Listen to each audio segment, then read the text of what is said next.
Being here. Today, earlier in this committee, you said I use a lens of reasonableness in defining operational control when you were talking about if we have operational control at the border. So I want to kind of go through a series of comments, and I want to discuss the concept of being reasonable. Under your watch, the Biden administration, we've had over 4.5 million people encountered entrance illegally into the United States, the highest ever in the history of our nation. That's more than the population of Oklahoma, the state of which I am in service of. And I would contend that's not reasonable. I've got in front of me here 11 different places where your office is in violation of federal law or regulation. Happy to supply this. The will of Congress, the will of the people. And my office just sent you a letter about one of those in regards to this expansion of parole instead of on a case-by-case basis. It's designed to give 30,000 illegals entrance in the United States to lower numbers, to make the numbers look better. I would contend this is not reasonable. I want to talk about tax dollars, the way our tax dollars are being spent. El Paso, the sector is overwhelmed. DHS right now, at one of 9 sectors, El Paso is spending $90,000 per flight, sending 4 of them per week to another sector of the wall area, border, and just to process them. And I would contend this is not reasonable. It's just a reshuffling of the deck chairs to make sure El Paso is not overrun.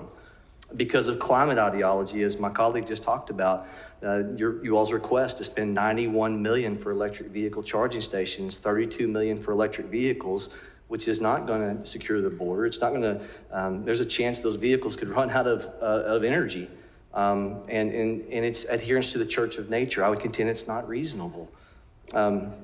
Last month, your Border and Customs Patrol leader, the chief of the Border Patrol, oversees 19,000 of our patrol agents, testified to this committee that he disagreed with President Biden's decision to shut down construction of the border wall. What is reasonable, and I've heard it talked about a couple of times, that you're in constant communication with him, I would contend would be to listen to your expert, the guy who's in constant communication with those 19,000 who disagrees with that decision. And so let me kind of give the context of this. In 2021, the CB report said that there was $15 billion that was allocated to build or rehab the wall on the southern border, 738 miles of that with $15 billion. Around 450 miles was completed in the prior administration, the Trump administration. And then President Biden, within his first 30 days, said not another foot. He shut down what was appropriated by Congress, 250 miles of border wall construction. And he made the statement, not another foot. Because of this, the Department of Defense then had to spend $2 billion to terminate the contracts that was for something that Congress said needed to happen. I would contend that's not reasonable. It's not a good expenditure of the taxpayer monies.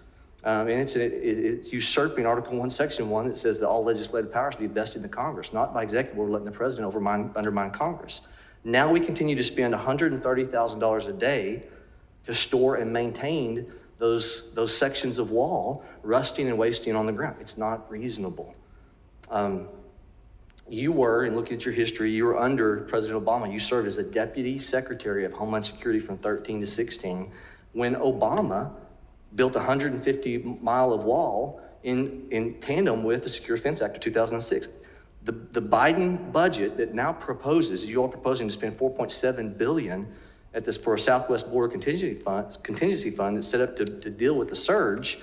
We look at it as a slush fund instead of building physical barriers.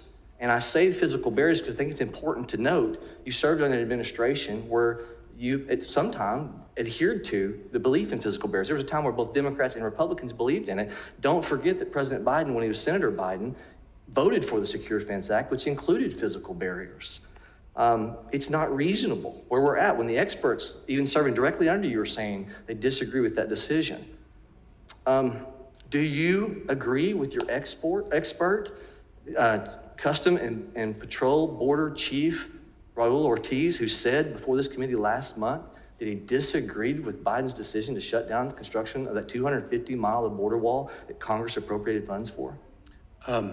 Congressman, I stand by the decision of this administration to cease construction of the wall. I should say. Can I just return my time if it's okay? That I have approved the closing of approximately 129 gaps and completion of gates.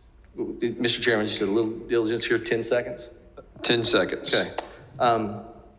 You were secretary under Obama when a 150-mile border wall was built. You were secretary of the Department of Homeland Security. Do you disagree with what Obama directed your office to do in during your time there?